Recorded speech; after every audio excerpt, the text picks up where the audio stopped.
Good morning सभी student को। कक्षा 12 फिजिक्स भौतिक विज्ञान की ऑनलाइन क्लासेस में आपका स्वागत है। हम पढ़ रहे थे फर्स्ट लेसन इलेक्ट्रोस्टैटिक्स स्थिर विद्युत की। अब तक आपने पढ़ा आवेश क्या है, आवेशों के गुण क्या है, और लास्ट क्वेश्चन अपना था सिद्ध कीजिए कि समान प्रकृति के आवेशों के मध्य प्रतिकर्षण बल और असमान प्रकृति के आवेशों के मध्य आकर्षण बल लगता है। आज का अपना क्वेश्चन है कि आवेश का इलेक्ट्रॉनिक सिद्धांत क्या है। आवेश का इलेक्ट्रॉनिक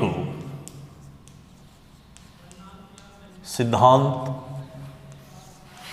क्या है,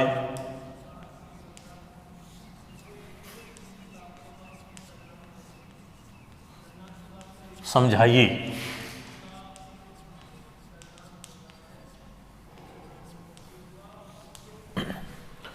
प्रकृति के अंदर जितने भी पदार्थ होते हैं वो सभी परमाणुओं से मिलकर बने होते हैं। प्रकृति में जितने पदार्थ, जैसे मान लो मेरे पास चौक है, ये स्केल है, ये कपड़ा है, मेज़ है, ये बोर्ड है जिस पर मैं लिख रहा हूँ। प्रकृति में जितने भी पदार्थ हैं वो सभी परमाणुओं से मिलकर बने होते हैं। प्रत्येक परमाणु में नाभिक होता है और नाभिक के चारों ओर ऋण आवेशित इलेक्ट्रॉन चक्कर लगाते हैं। तो परमाणु में दो मौलिक कण होते हैं। कोई भी परमाणु होगा इस प्रकार से होगा, ये परमाणु है, परमाणु के अंदर ये नाभिक है। नाभिक हमेशा धनावेशित रहेगा क्योंकि नाभिक के अंदर क्या होगा, प्रोटॉन और न्यूट्रॉन। इसके चारों ओर इलेक्ट्रॉन क्या कर रहे हैं, चक्कर लगा रहे हैं। तो परमाणु के अंदर परमाणु के दो भाग हैं, धनावेशित नाभिक और ऋण आवेशित इलेक्ट्रॉन। अब नाभिक में दो मौलिक कण, एक तो है प्रोटॉन और एक है न्यूट्रॉन। प्रोटॉन पे आवेश कैसा होगा, पॉजिटिव। न्यूट्रॉन पर आवेश कैसा होगा, जीरो। इलेक्ट्रॉन का आवेश कैसा होगा, नेगेटिव। ये सब बातें आपने पढ़ी है। किसी भी पदार्थ में से अपने इलेक्ट्रॉन आसानी से निकाल सकते हैं। बाह्य कक्षक में जो इलेक्ट्रॉन होंगे उनको आसानी से बाहर निकाल सकते हैं, और किसी पदार्थ को अपने बाहर से इलेक्ट्रॉन दे सकते हैं। यदि कोई पदार्थ विद्युत रूप से उदासीन है तो इसका मतलब क्या है, उसमें प्रोटॉन और इलेक्ट्रॉन की संख्या क्या है, बराबर। जब परमाणु विद्युत रूप से उदासीन होता है तो उसमें इलेक्ट्रॉनों और प्रोटॉनों की संख्या सदैव बराबर रहेगी। यदि अपने किसी पदार्थ में से इलेक्ट्रॉन की संख्या निकाल दें, जैसे मान लो अपने ले लेते हैं एग्जाम्पल, सोडियम है। सोडियम का परमाणु क्रमांक कितना है, 11। इसका मतलब सोडियम में प्रोटॉन की संख्या कितनी है, प्रोटॉन कितने हैं इसमें, 11। और जितने प्रोटॉन होंगे उतने क्या होंगे, इलेक्ट्रॉन। तो इलेक्ट्रॉन कितने हैं, 11। इसका मतलब संतुलित अवस्था में ये क्या है, साम्य अवस्था में ये क्या है, उदासीन है। यदि यहाँ से अपने एक इलेक्ट्रॉन निकालें, जैसे एक इलेक्ट्रॉन निकालेंगे तो इलेक्ट्रॉन की संख्या कितनी रह जाएगी, 10 रह जाएगी। इलेक्ट्रॉन की संख्या क्या है, कम। प्रोटॉन की संख्या क्या है, ज़्यादा। प्रोटॉन कितने हो गए, 11। इलेक्ट्रॉन कितने हैं, 10 है। इसका मतलब धनावेश क्या है, ज़्यादा, ऋणावेश क्या है, कम। तो विद्युत रूप से जो परमाणु होगा, सोडियम का परमाणु होगा, वो क्या हो जाएगा, धनावेशित हो जाएगा। क्यों, क्योंकि प्रोटॉन कितने हैं, 11 है। इलेक्ट्रॉन कितने हैं, 10। इलेक्ट्रॉन पे आवेश कैसा होगा, नेगेटिव। प्रोटॉन पे आवेश कैसा होगा, पॉजिटिव। जैसे ही सोडियम में से अपने एक इलेक्ट्रॉन निकालेंगे तो यहाँ पर इलेक्ट्रॉन की संख्या कम होने के कारण उस पर कौन सा आवेश आ जाएगा, पॉजिटिव। और विद्युत रूप से जो सोडियम का परमाणु होगा वो हो जाएगा धनावेशित। इसी प्रकार जैसे दूसरा एग्जाम्पल लेते हैं अपने क्लोरीन का। क्लोरीन है, क्लोरीन का परमाणु क्रमांक कितना है, 17 है। इसका मतलब इसमें प्रोटॉन की संख्या कितनी है, 17 है। इलेक्ट्रॉन की संख्या भी कितनी है, 17 है। इलेक्ट्रॉन इस प्रकार से इसमें 2, 8, 7 अष्टक अगर अपने को पूरा करना हो तो इसको अपने एक इलेक्ट्रॉन देना पड़ेगा। जैसे अपने इसको इलेक्ट्रॉन देंगे तो इलेक्ट्रॉन कितने हो जाएंगे इसमें, 18। प्रोटॉन कितने हैं, 17 है। इलेक्ट्रॉन कितने हैं, 18 है। प्रोटॉन की संख्या क्या है, कम है। इलेक्ट्रॉन की संख्या ज़्यादा है। इसलिए क्लोरीन पे आवेश कौन सा आ जाएगा, नेगेटिव। और विद्युत रूप से जो क्लोरीन का परमाणु होगा वो क्या हो जाएगा, ऋण आवेशित हो जाएगा। तो देखो इस प्रकार से अपने किसी भी परमाणु को अगर आवेशित करना है तो उसमें से अपने इलेक्ट्रॉन निकाल सकते हैं, उसको इलेक्ट्रॉन अपने दे सकते हैं। तो किसी वस्तु का विद्युत रूप से आवेशित होना डिपेंड करता है किस पर, इलेक्ट्रॉन की संख्या पर, न कि प्रोटॉन की संख्या पर। प्रोटॉन को परमाणु में से नहीं निकाला जा सकता। क्यों? क्योंकि प्रोटॉन नाभिक के अंदर बहुत अधिक दृढ़तापूर्वक बंधा हुआ है। अगर कोई भी परमाणु है, अगर वो आवेशित है तो उसके लिए उत्तरदायी कौन होगा? इलेक्ट्रॉन, न कि प्रोटॉन, क्योंकि प्रोटॉन नाभिक के अंदर दृढ़तापूर्वक बंधा होता है। न तो अपने प्रोटॉन को निकाल सकते हैं और न ही अन्य पदार्थ को अपने प्रोटॉन दे सकते हैं। तो नॉर्मल अपने क्वेश्चन याद रखना है, प्रश्न आ जाए कि किसी वस्तु को या किसी पदार्थ को या किसी परमाणु को अगर उदासीन करना है, आवेशित करना है, तो आवेशित करने के लिए उत्तरदायी कौन होगा? इलेक्ट्रॉन, न कि प्रोटॉन। विशेष बात ध्यान में रखना है कि जो प्रोटॉन है और जो इलेक्ट्रॉन है, इन दोनों का आवेश क्या है? आवेश परिमाण में क्या होगा? समान होगा। इलेक्ट्रॉन का आवेश कितना होगा? -1.6 × 10⁻⁻19 कूलम। प्रोटॉन का आवेश कितना होगा? +1.6 × 10⁻⁻19 कूलम। दोनों की प्रकृति कैसी है? अपोजिट है, लेकिन दोनों का परिमाण क्या है? बराबर है।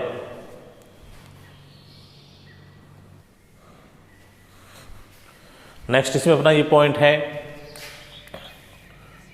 नोट है। फर्स्ट पॉइंट लिखेंगे अपन। फर्स्ट क्या है कि जब कोई आवेश स्थिर होता है, आवेश गति नहीं कर रहा होता है, उस कंडीशन में केवल विद्युत क्षेत्र उत्पन्न होगा। याद रखना है कि जैसे मान लो अपने पास आवेश है, धन आवेशित है, धन आवेश है, प्लस क्यू आवेश है, मान लेते हैं यहाँ पे प्लस क्यू आवेश, और ये क्या है? स्थिर अवस्था में है। स्थिर अवस्था में है तो इसका मतलब इसका वेग कितना है? वेग इसका कितना होगा? 0। जब वेग 0 है तो केवल क्या उत्पन्न होगा? केवल विद्युत क्षेत्र उत्पन्न होगा। विद्युत क्षेत्र को अपन किससे लिखेंगे? ई सदिश से। याद रखना है कि जब कोई आवेश स्थिर अवस्था में होता है तो क्या उत्पन्न होगा? केवल विद्युत क्षेत्र उत्पन्न होगा, चुंबकीय क्षेत्र उत्पन्न नहीं होगा। 2 नंबर, जब आवेश मान लो प्लस क्यू आवेश है और ये आवेश नियत वेग से गति कर रहा है, निश्चित वेग से गति कर रहा है, यानी v सदिश = 0 नहीं है, वेग क्या है? नियत है, तो क्या उत्पन्न होगा? ई सदिश व बी सदिश दोनों ही उत्पन्न होंगी। ई सदिश क्या है? विद्युत क्षेत्र। किसी आवेश के चारों ओर का वह क्षेत्र जहाँ तक वह बल का अनुभव कर रहा है क्या कहलाएगा? विद्युत क्षेत्र। और दूसरा है चुंबकीय क्षेत्र, चुंबक पर लगने वाले बल और चुंबक के जो ध्रुव की प्रबलता है वो कहलाएगा चुंबकीय क्षेत्र। तो जब आवेश स्थिर होता है यानी उसका वेग 0 होगा तो केवल विद्युत क्षेत्र उत्पन्न होगा। जब आवेश नियत वेग से गति करेगा, निश्चित वेग से गति करेगा, तो ई सदिश और बी सदिश यानी विद्युत क्षेत्र और चुंबकीय क्षेत्र दोनों ही उत्पन्न होंगे। तीसरा पॉइंट है इसके अंदर कि मान लेते हैं कि जो आवेश है प्लस क्यू आवेश या जो धनावेशित है वो अनियमित वेग से गति कर रहा है। जो वेग है वो कैसा है? v सदिश = 0 नहीं है। वेग क्या है? अनियमित, निश्चित वेग नहीं है, अनियमित वेग है। इस कंडीशन में ई सदिश उत्पन्न होगा, बी सदिश उत्पन्न होगा और साथ में विद्युत चुंबकीय तरंगे निकलेगी। विद्युत चुंबकीय तरंगे, इलेक्ट्रोमैग्नेटिक वेव, ये लेसन है अपना, लेसन नंबर 17, विद्युत चुंबकीय तरंगे। तो इन तीनों में से कोई भी पॉइंट आ सकता है। जैसे मान लो फर्स्ट पॉइंट है कि जब आवेश स्थिर होता है तो स्थिर आवेश के कारण कौन सा क्षेत्र उत्पन्न होगा? केवल विद्युत क्षेत्र। जब आवेश नियत वेग से गति करेगा तो क्या उत्पन्न होगा? ई सदिश और बी सदिश यानी विद्युत क्षेत्र और चुंबकीय क्षेत्र। जब आवेश अनियमित रूप से गति करेगा तो क्या उत्पन्न होगा? विद्युत क्षेत्र, चुंबकीय क्षेत्र और विद्युत चुंबकीय तरंगे तीनों ही उत्पन्न होंगे।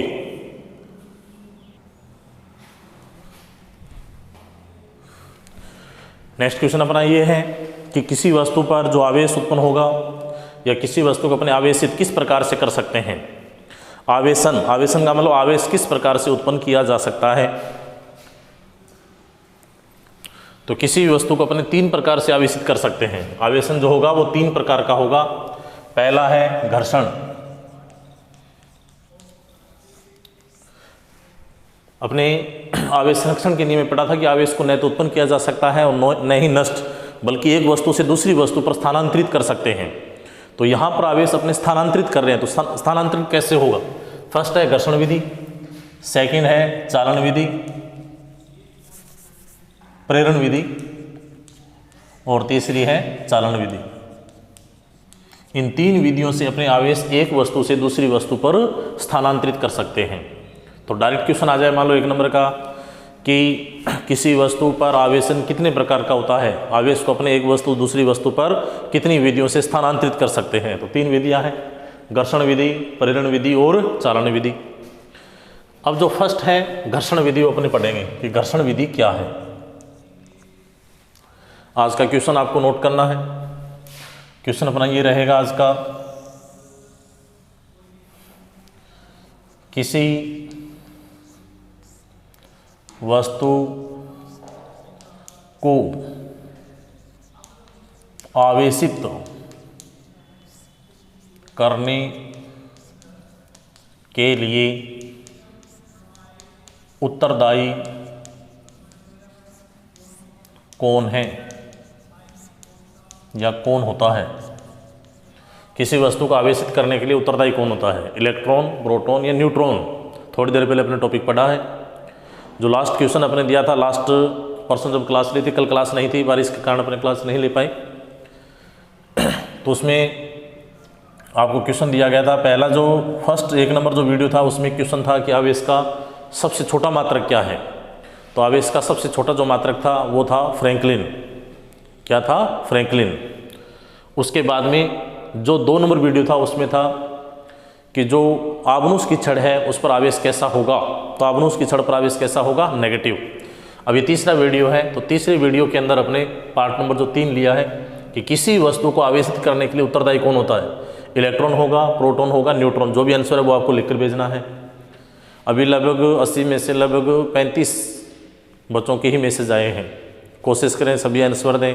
मान लो आपको कमेंट करना नहीं आ रहा है तो आप डायरेक्ट व्हाट्सएप पे मैसेज कर सकते हैं कि सर ये आंसर होगा। अब अपने आते हैं घर्षण, कि घर्षण द्वारा आवेशन कैसा होगा।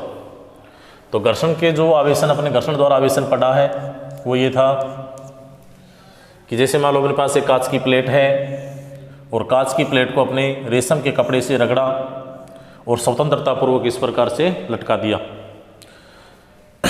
तो जैसे ही अपने कांच की छड़ को रेशम के कपड़े से रगड़ रहे हैं तो कांच की छड़ पर आवेश कैसा आया है? पॉजिटिव।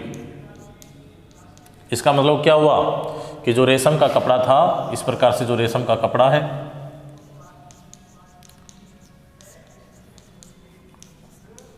ये रेशम का कपड़ा है, जैसे ही अपने कांच की छड़ को रेशम के कपड़े से रगड़ा है तो कांच की छड़ से इलेक्ट्रॉन निकल कर कहाँ चले गए? रेशम के कपड़े में। कांच की छड़ से जैसे इलेक्ट्रॉन निकलेंगे तो कांच की छड़ पे आवेश कैसा आएगा? पॉजिटिव। और जो रेशम का कपड़ा है उस पर आवेश कौन सा आ जाएगा? नेगेटिव। तो यहाँ पर अपने घर्षण करवाया है। घर्षण का मतलब जो कांच की छड़ थी उसको रेशम के कपड़े से अपने रगड़ा था।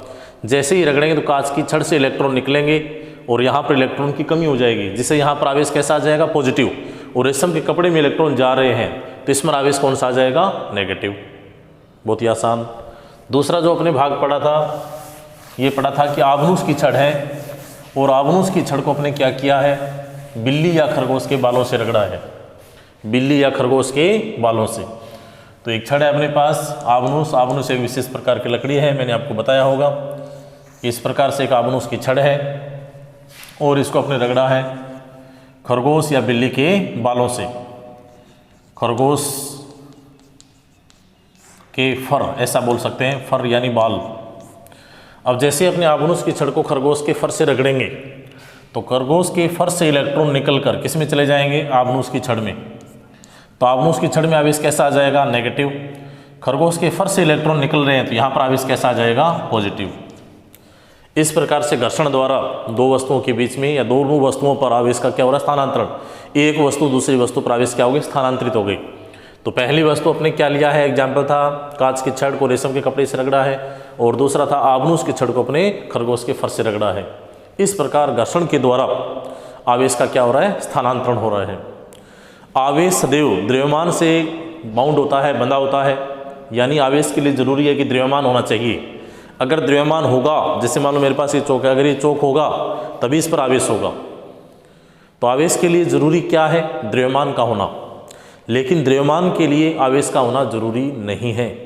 द्रव्यमान के लिए आवेश का होना आवश्यक नहीं है।